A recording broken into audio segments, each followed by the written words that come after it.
मुझे लगा था तुम प्यार मोहब्बत से समझ जाओगी, पर लगता है तुम ऐसे नहीं मानने वाली। मैं यहाँ पृथ्वी लोक पर तुम्हें लेने के लिए आया था कामेश्वरी, और तुम्हें लिए बिना मैं यहाँ से कहीं नहीं जाने वाला, चाहे उसके लिए मुझे कुछ भी क्यों न करना पड़े। कामेश्वरी यक्षिणी रज्जन से पलटकर कुछ कहती, उससे पहले ही रज्जन खुद ही बोल पड़ता है।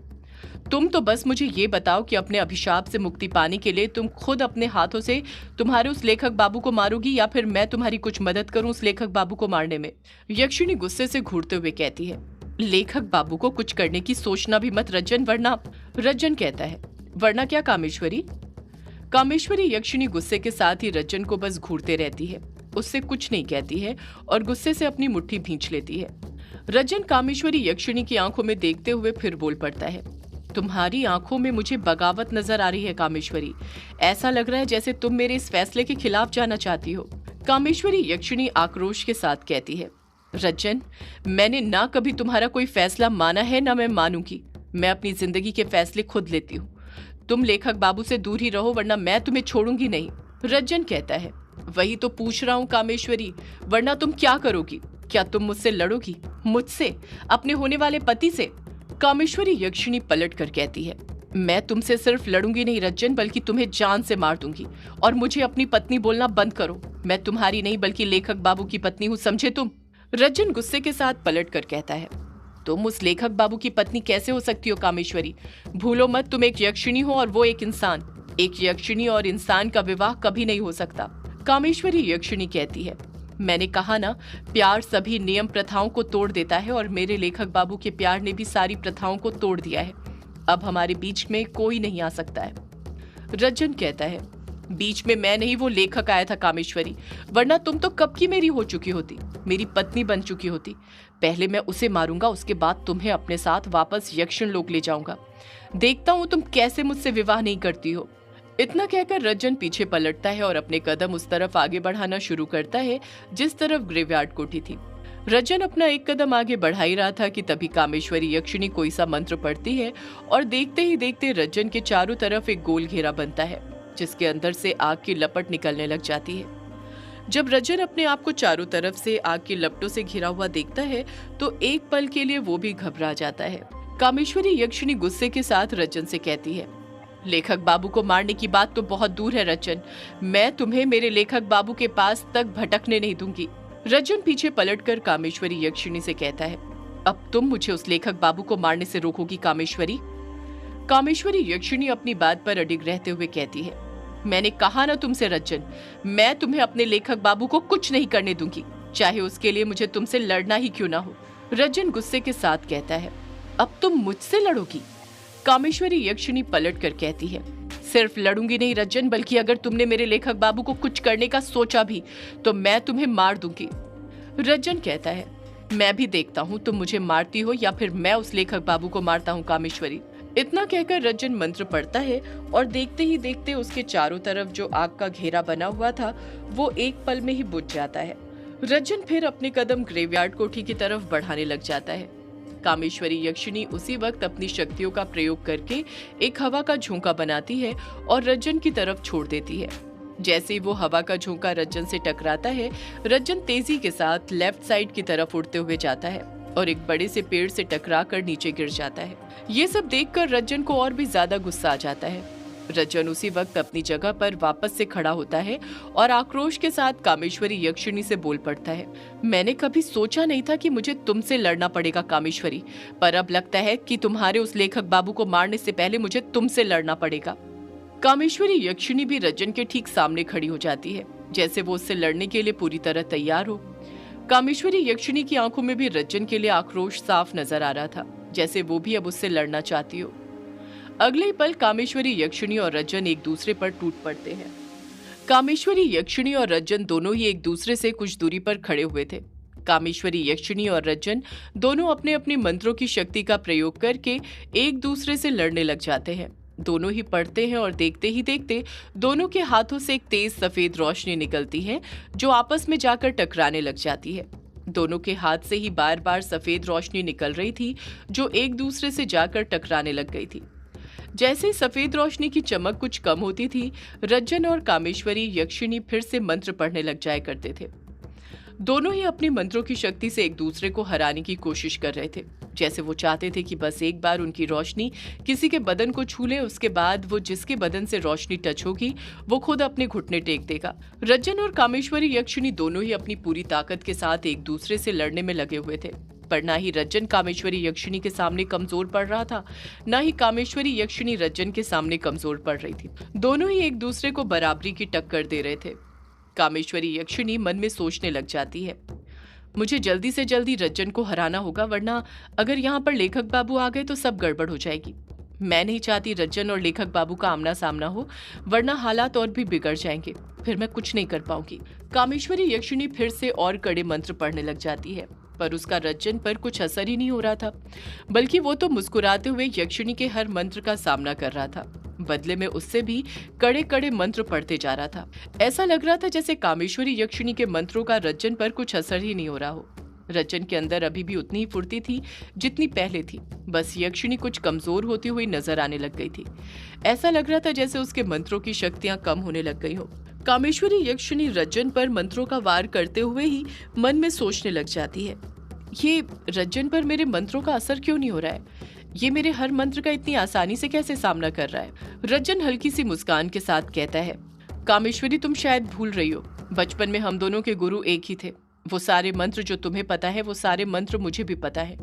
तुम इस तरह मुझे नहीं हरा सकती, पर मैं तुम्हें हरा सकता हूँ, वो भी बड़ी ही आसानी से। देखना चाहती हो मैं तुम्हें कैसे हराता हूँ? तो फिर देखो। इतना कहकर रज्जन अगले ही पल एक और मंत्र पढ़ने लग जाता है, ऐसा मंत्र जो कामेश्वरी यक्षिणी पहली बार सुन रही थी। जैसे रज्जन वो मंत्र पढ़ता है, रज्जन के हाथ से जो सफेद रोशनी निकल रही थी उसका रंग बदलने लग जाता है। वो सफेद रोशनी लाल रंग में बदल जाती है। देखते ही देखते वो लाल रोशनी आगे बढ़ते हुए कामेश्वरी यक्षिणी के हाथ से निकलती सफेद रोशनी को कम करने लग जाती है और कामेश्वरी यक्षिणी के पास जाने लग जाती है। कामेश्वरी यक्षिणी रज्जन से लड़ते हुए ही उससे पूछता है, ये कौन सी शक्ति है रज्जन? कौन सा मंत्र है ये? रज्जन कामेश्वरी यक्षिणी से लड़ते हुए ही मुस्कुराहट के साथ कहता है, ये वो मंत्र है कामेश्वरी जो तेरे पृथ्वी लोक पर आ जाने के बाद गुरुदेव ने मुझे सिखाया था। तेरे यहाँ पर आ जाने के बाद गुरुदेव ने मुझे बहुत कुछ सिखाया है। तू इन मंत्रों का तोड़ नहीं जानती है, पर ये मंत्र तुझे जरूर तोड़ कर रख देंगे, खोखला कर देंगे तुझे अंदर से। रज्जन की ये बात कहते ही वो लाल रोशनी और तेजी के साथ आगे बढ़ने लग जाती है और देखते ही देखते कामेश्वरी यक्षिणी के पास पहुंचने लग जाती है। जैसे ही वो लाल रोशनी कामेश्वरी यक्षिणी के पास पहुंचती है, कामेश्वरी यक्षिणी उस लाल रोशनी से निकलती हुई शक्ति के तेज को झेल नहीं पाती और उसका हाथ अपने आप नीचे होने लग जाता है। कामेश्वरी यक्षिणी के पैर डगमगाने लग जाते हैं। वो रज्जन के सामने कमजोर पड़ने लग जाती है। कामेश्वरी यक्षिणी मन में सोचने लग जाती है, ये क्या हो रहा है? मैं इस शक्ति का सामना क्यों नहीं कर पा रही हूँ? देखते ही देखते कामेश्वरी यक्षिणी अपने घुटनों पर बैठने लग जाती है, जैसे वो हार मानने लग गई हो। कामेश्वरी यक्षिणी को इस तरह हारता हुआ देख रज्जन के चेहरे पर मुस्कान आने लग जाती है। रज्जन अभिमान के साथ कहता है, मैंने कहा था ना कामेश्वरी, मैं तुझे हरा दूंगा, तू मेरे सामने नहीं टिक सकती। कामेश्वरी यक्षिणी फिर मंत्र पढ़ने की कोशिश करती है। इस बार उसके हाथ में से बस हल्की सी सफेद रोशनी निकलती है, पर उस सफेद रोशनी का भी उस लाल रोशनी पर कुछ असर नहीं होता है। वो लाल रोशनी सफेद रोशनी का पूरी तरह अस्तित्व मिटा देती है, जैसे उसने सफेद रोशनी को खा लिया हो। कामेश्वरी यक्षिणी समझ जाती है कि वो अब रज्जन से नहीं लड़ सकती थी। वो धीरे धीरे घुटनों के बल बैठने लग जाती है। रज्जन अपनी जीत का जश्न मनाते हुए कहता है, मैं तुझे यहाँ से लेकर ही जाऊंगा कामेश्वरी, अभी तो बस मैंने तुझे हराया है। तेरे उस लेखक बाबू को मारना अभी बाकी है, मैं उसे छोड़ूंगा नहीं। उसकी हिम्मत कैसे हुई तुझे हाथ लगाने की? तुझ पर सिर्फ मेरा हक है, सिर्फ और सिर्फ मेरा। इतना कहकर रज्जन फिर से मंत्र पढ़ने लग जाता है। कामेश्वरी यक्षिणी के घुटने जमीन पर टिकने ही वाले थे कि उसी वक्त उसकी आंखों के सामने अनुराग का चेहरा आने लग जाता है। वो चेहरा जिसमें रज्जन अनुराग को जान से मार रहा था और अनुराग दर्द से तड़पते जा रहा था, रोए जा रहा था और रज्जन के सामने अपनी जान की भीख मांग रहा था। इस पल के बारे में सोचते ही कामेश्वरी यक्षिणी के अंदर का गुस्सा बढ़ने लग जाता है। गुस्से से उसका चेहरा लाल होने लग जाता है। कामेश्वरी यक्षिणी गुस्से के साथ खुद से कहती है, मैं इस रज्जन को, अपने लेखक बाबू को कुछ नहीं करने दूंगी। मैं अपने लेखक बाबू को बचा कर रहूंगी। वो मेरी जान है, मेरा सब कुछ है। कामेश्वरी यक्षिणी रज्जन को गुस्से से घूरते हुए कहती है, मैं तुझे छोड़ूंगी नहीं रज्जन, नहीं छोड़ूंगी मैं तुझे। इसी के साथ अपने आप ही कामेश्वरी यक्षिणी का जूड़ा खुल जाता है। जैसे ही कामेश्वरी यक्षिणी का जूड़ा खुलता है, उसकी चोटी उसकी पीठ पर नागिन की तरह लहराने लग जाती है और देखते ही देखते रज्जन को कामेश्वरी यक्षिणी के चेहरे में वो रूप दिखने लग जाता है जो अमावस्या और पूर्णिमा की रात बाकी मर्दों को दिखता था। रज्जन को कामेश्वरी यक्षिणी का पूरा रूप बदलते हुए दिखाई देने लग जाता है। कामेश्वरी यक्षिणी के 2 पैने नुकीले दांत बाहर आ जाते हैं। उसके हाथों के नाखून लंबे होते हुए काले पड़ने लग जाते हैं। देखते ही देखते कामेश्वरी यक्षिणी अपने डायन अवतार में आ जाती है। कामेश्वरी यक्षिणी का ये रूप देखकर रज्जन के पैरों तले जमीन खिसक जाती है। डर के मारे वो कांपने लग जाता है। ये सब देखकर रज्जन इतना ज्यादा घबरा जाता है कि वो मंत्र पढ़ना ही बंद कर देता है। असल में रज्जन को कामेश्वरी यक्षिणी के चेहरे में बस उसका डायन का रूप नजर आ रहा था। कामेश्वरी यक्षिणी सच में डायन नहीं बनी थी, बस उसकी चोटी असल में उसकी पीठ पर लहराने लग गई थी। रज्जन डरते हुए कामेश्वरी यक्षिणी से कहता है, ये तुम्हें क्या हो गया कामेश्वरी, ये तुम क्या बन गई? कामेश्वरी यक्षिणी गुस्से के साथ कहती है, मैं तेरी मौत बनी हूँ रज्जन, तेरी मौत। ये वो अभिशाप का वरदान है जो मुझे पृथ्वी लोक पर आने के बाद मिला है। सिर्फ तूने ही यक्षिण लोक में कुछ नहीं सीखा है, बल्कि मैंने भी पृथ्वी लोक पर बहुत कुछ सीखा है। कामेश्वरी यक्षिणी रज्जन को गुस्से से घूरते हुए कहती है, तू मेरे लेखक बाबू को मारने वाला था ना, मेरे लेखक बाबू को। मैं तुझे छोड़ूंगी नहीं, मार दूंगी मैं तुझे। जो भी मेरे लेखक बाबू को छूने की कोशिश तक करेगा मैं उसे काट कर रख दूंगी। अगले पल कामेश्वरी यक्षिणी की चोटी लंबी होने लग जाती है। कामेश्वरी यक्षिणी की चोटी हवा में उड़ते हुए रज्जन के पास जाती है और उसके मुंह से होते हुए उसकी चोटी गले से लिपटने लग जाती है। मुंह और गले से चोटी लिपटते ही कामेश्वरी यक्षिणी रज्जन को हवा में ही उल्टा टांग देती है। ये सब इतनी जल्दी जल्दी में होता है कि रज्जन कुछ कर ही नहीं पाता है। रज्जन दर्द से कराहने लग जाता है। कामेश्वरी यक्षिणी अपनी चोटी की पकड़ को और मजबूत करते हुए रज्जन के गले को दबाने लग जाती है। रज्जन फिर मंत्र पढ़ने की कोशिश करने लग जाता है, पर मुंह पर चोटी बंधी होने की वजह से रज्जन मंत्र ही नहीं पढ़ पा रहा था, जिस कारण उससे कुछ नहीं हो रहा था। कामेश्वरी यक्षिणी रज्जन की गर्दन को मरोड़ते रहती है। रज्जन समझ जाता है कि वो कामेश्वरी यक्षिणी से नहीं लड़ सकता था। कामेश्वरी यक्षिणी के पास उससे ज्यादा शक्ति थी। कई कोशिश करने के बाद कामेश्वरी यक्षिणी की चोटी की पकड़ ढीली तो होती है, पर बस रज्जन के मुंह के पास से, और वो धीरे धीरे कामेश्वरी यक्षिणी से बोलने लग जाता है। रज्जन दर्द से कराहते हुए कहता है, मुझे माफ कर दो कामेश्वरी, माफ कर दो मुझे। कामेश्वरी यक्षिणी कहती है, माफ? वो भी तुझे? मैं तुझे नहीं छोड़ने वाली रज्जन। आज मैं तेरे सीने से तेरी सारी सांसें खींच लूंगी।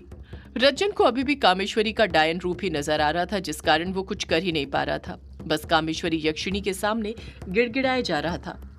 कामेश्वरी यक्षिणी की आंखों का गुस्सा देखकर ऐसा लग रहा था जैसे वो रज्जन की जान लेकर ही मानेगी।